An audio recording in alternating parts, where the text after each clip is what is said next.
give you an oversight into it because there's a lot of information. And I don't know if you're familiar with Greg Braden, but he's a scholar, and he's into ancient mysteries and neuroscience, and he just really has studied in a lot of different areas about science and mystery school kind of things. So he talks about, we know how important our words are. And he talks about how you can use these wisdom codes, which really what they are biblical phrases or phrases from the Vedic tradition, the Buddhist tradition.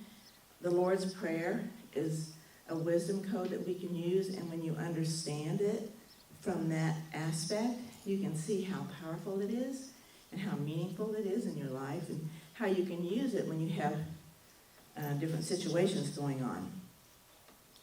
So I just want to share with you what the contents are. Part 1 is about the prayers for the words for protection. Well, first of all, he talks about how your heart and your brain have to be in coherence with each other. And we pretty much use our brain.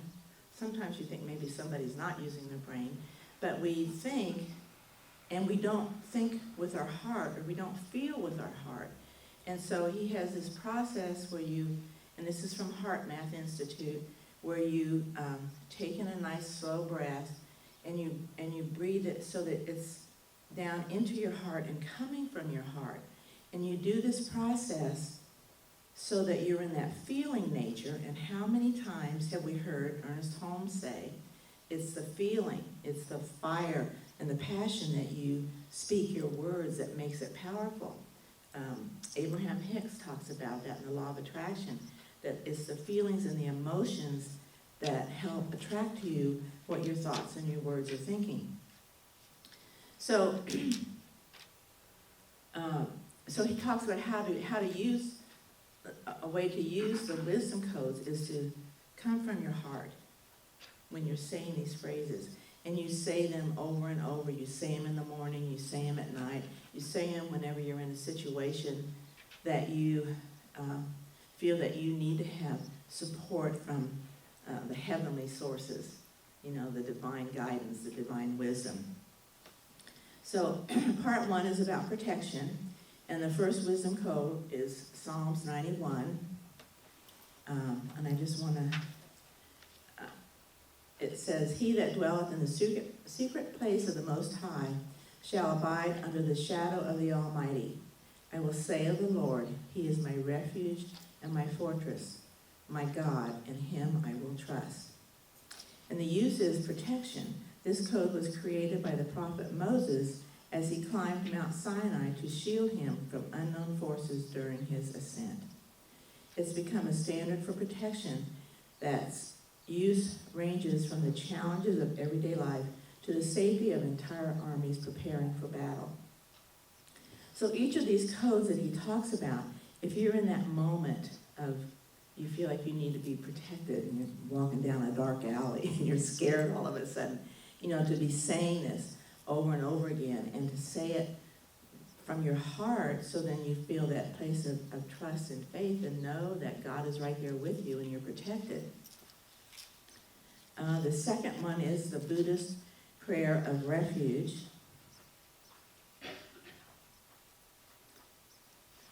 Which is, in the Buddha, the Dharma, and the Sangha, I take refuge until I attain enlightenment. And just think how, if you had that feeling of when you're in that space of enlightenment, you know that you're protected. And this is a protection code. It addresses the need for personal protection at a spiritual level for a specific period. And this is Tibetan Buddhist prayer. And when I was reading about this one, they went up into the mountains, Greg Braden and a group, and Greg Braden asked the Tibetan monk, what is your body doing? What is changing about it when you're saying your prayers? And his question was really more about the prayer.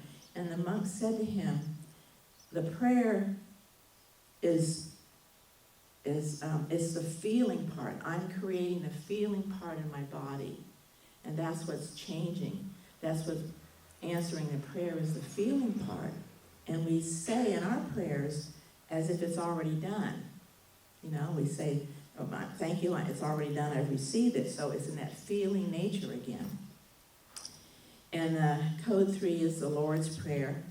And I actually want to use that in the meditation this afternoon because it was really, it just this whole book just opened up my eyes about different mantras and prayer things and how powerful they can be when you look at them from a different perspective, that it's ancient wisdom that we're using and we can apply it in our everyday lives and whatever's going on. So the Lord's Prayer, our Father in heaven, hallowed be thy name. Thy kingdom come, thy will be done, as in earth so, as in heaven so on earth. And this addresses the need for personal protection on both a physical and spiritual level. And I think that I kind of feel like, even like when we do the peace song, it becomes a rote exercise. We're just saying it, and we're not maybe really feeling what it really means because we say it so much. It becomes part of us, but then we kind of get complacent about what the words really mean. And it's the same thing, I think, with the Lord's Prayer. We say it because we grew up learning it and blah, blah, blah. And okay, so we did it and carry on. So the fourth code is the Gayatri Mantra. Brahma, the manifestation of spiritual energy, destroyer of sufferings, embodiment of happiness, bright like sun, destroyer of sins, divine intellect who may inspire. This mantra addresses personal protection as well as the need to clear personal obstacles. And part 2 is about fear.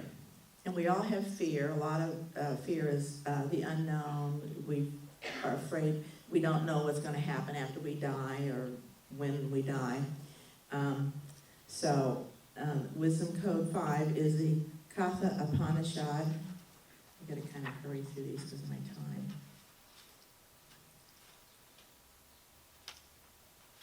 Which says, okay, I love these ones because, we talk about life as eternal and everlasting. And these, and that, our body dies, but our soul continues on. And these are just affirmations and truths that if you're in that space or when you lose someone, that you can come to these codes and say them, think them, and that gives you comfort. This code is the soul is not born, nor does it die. It did not spring from something, and nothing sprang from it. It is unborn, eternal, immortal, and ageless. It is not destroyed when the body is destroyed. Doesn't that sound good? Okay. The pyramid text, there was a king that died, and in his pyramid they wrote all these things on the wall. I'm making it sound really simple, but they chiseled it out in stone. Okay, so this one is code 6, and it says, there is no need of a God which has perished, neither has he who belongs to him. You will not perish who belongs to him. And the Bhagavad Gita, it's just a really interesting book because it gives you a different perspective on things. Okay, number 7 is, the soul is never created, nor does it ever die. The soul is without birth, eternal, immortal, and ageless. It is not destroyed when the body is destroyed. It's almost like, the soul is without birth. It's like it was never born, it just is. Like we know that God, the divine, it just is. It's just there. And the gospel of peace was another code. One day your body will return to the earthly mother, even also as your ears and your eyes. But the holy stream of life, the holy stream of sound, and the holy stream of light, these were never born and can never die. This is from a Native American. Oh, it isn't. It's from the Essenes. Okay, and then the next part of part 3 is about loss. And the first one is, I think this is really says it for any of us that have had any loss. Otagaki Renjitsu. Just pretend that's how it's supposed to be said. The impermanence of this floating world I feel over and over. It is hardest to be the one left behind. And I think we can all relate to that. That life is it's impermanent. Nothing is ever stable. Nothing is ever the same over and over again. There's always change. And when we're dealing with loss, it really is hardest on those that are left behind. And Buddha, quotes from Buddha, you only lose what you cling to. Now, I'm trying to apply that to all my material possessions. But when you, he says, this code reminds us that our suffering in times of loss is a result of our attachment to what is impermanent. We're all going to suffer with things at some point or other, but when we come to the understanding that it is impermanent, that things are always changing, then that can help us with our sense of loss a little more and our attachment to it. And the Pavamana mantra. I practice saying these, but not enough. Lead me from the unreal to the real. Lead me from the darkness to the light. Lead me from death to immortality. Let there be peace, peace, peace. And this is from the Upanishad tradition. And then part 4 is strength. And there's a beauty prayer. This is the one that's the Native American. The beauty that you live with, the beauty that you live by, the beauty upon which you base your life. This key reminds us that beauty exists in all things. Our job is to find the beauty in the experiences of life. And this is a native Navajo prayer. And the Vedic mantra,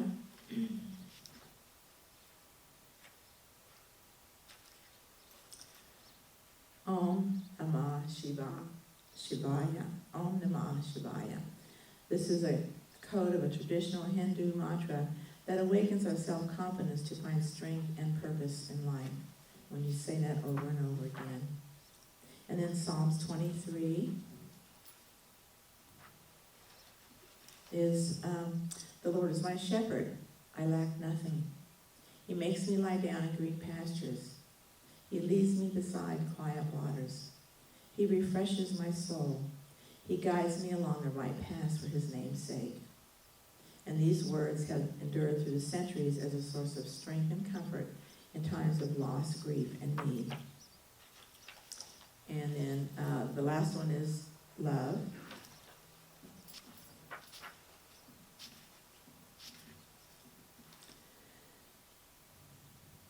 If you bring forth what is within you, what you bring forth will save you.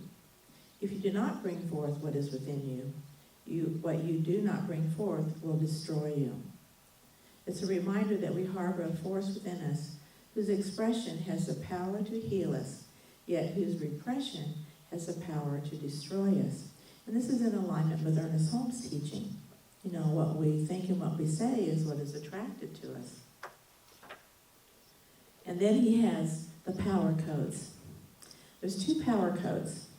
One is I will, and the other one is I am. And I know that in our philosophy we talk about I am, and then what you put after that is what you're claiming and attracting into your life. So I recommend, if you'd like to get a book that is informative, it's interesting, it's I'd say sort of a different kind of book to read, but it's very valuable information. It's very valuable information. He says it's ancient words to retire. Ancient words, we all know, we've heard these phrases at some point. Ancient words to rewire our brains and heal our hearts. And we know in science that that can be done. So this is a new, not a new tool, but a tool that we can use to remind us about these ancient words and how we can look at them differently and apply them into our lives and just carry on even more. So now it's time for our... Is that book in our bookstore? No, it's not in our bookstore, but we'll take a list. It's on Amazon, but if you want to order it from us, we'll, get a list of it and then order it for you. So, it's a really good book. Good book. Okay, so that is my lesson today, and I will share with you during our service the Lord's Prayer to give you some different insight into it. Thank you very much. Thank you, lady.